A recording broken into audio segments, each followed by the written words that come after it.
Hi everyone, मेरा नाम है नेहा और आज मैं फिर से आप सबके सामने आई हूँ एक नई कहानी लेकर, वो भी नए अंदाज में।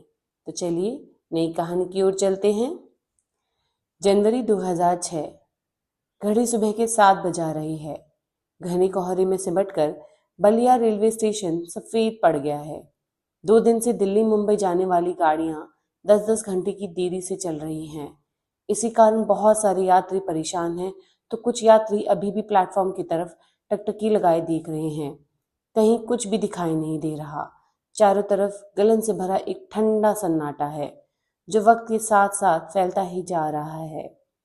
इधर प्लेटफॉर्म नंबर 2 से आती एक चाय गरम चाय की आवाज इस सन्नाटे को चीर रही है। तब एक पूछताछ केंद्र पर हलचल होने लगी। 2-4 यात्री उठ खड़े हुए। उनको देखकर बाकी लोग भी खड़े होने लगे। अचानक सूचना प्रसारण यंत्र में किसी ने जोर से फूंक मारी। यात्रीगण कृपया ध्यान दें। जयनगर से चलकर नई दिल्ली को जाने वाली स्वतंत्रता सेनानी एक्सप्रेस प्लेटफॉर्म नंबर 2 पर आ रही है। ये सुनते ही चारों ओर हल्ला शुरू हो गया। गाड़ी का इंतजार करके थक चुके यात्री अपने अपने स्वेटर, मफलर, अटैची, बक्सा, गठरी, झोला, कंबल ठीक करने लगे।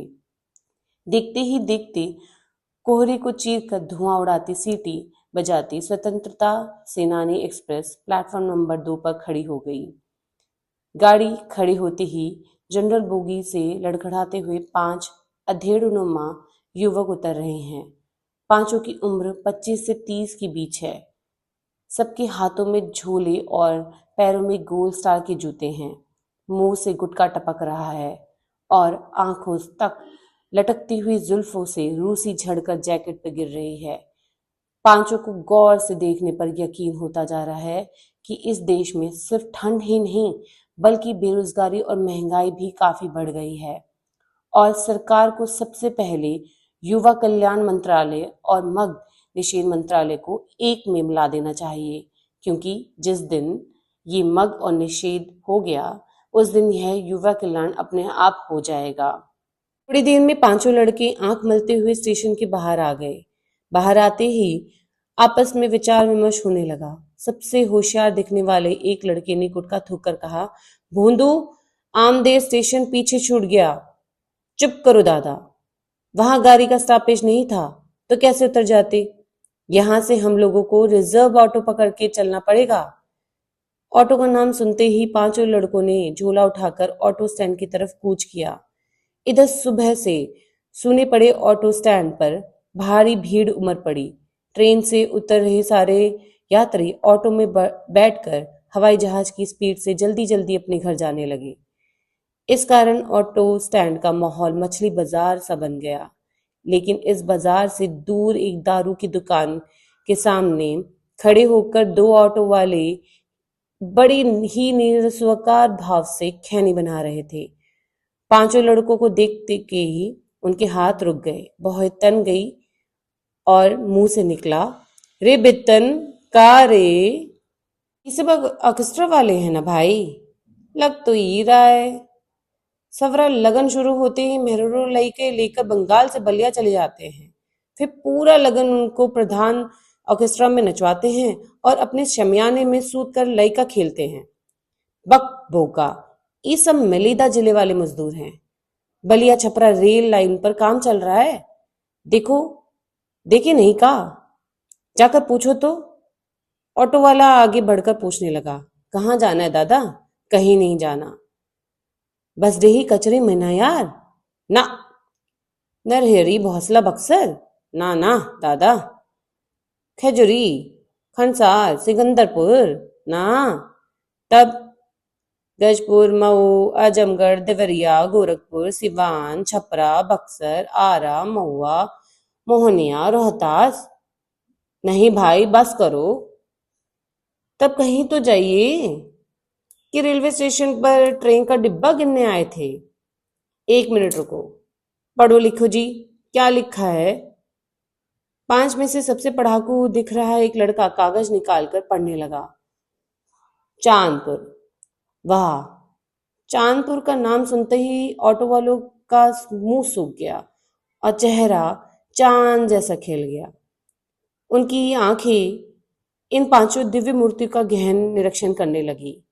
मन में शंख बजने लगा, चित्त में सुगंधित अगरबत्तियां जलने लगी और दिल से आवाज आने लगी, जय हो भीरोग बाबा, सुबह सुबह क्या आइटम भेजा है आपने।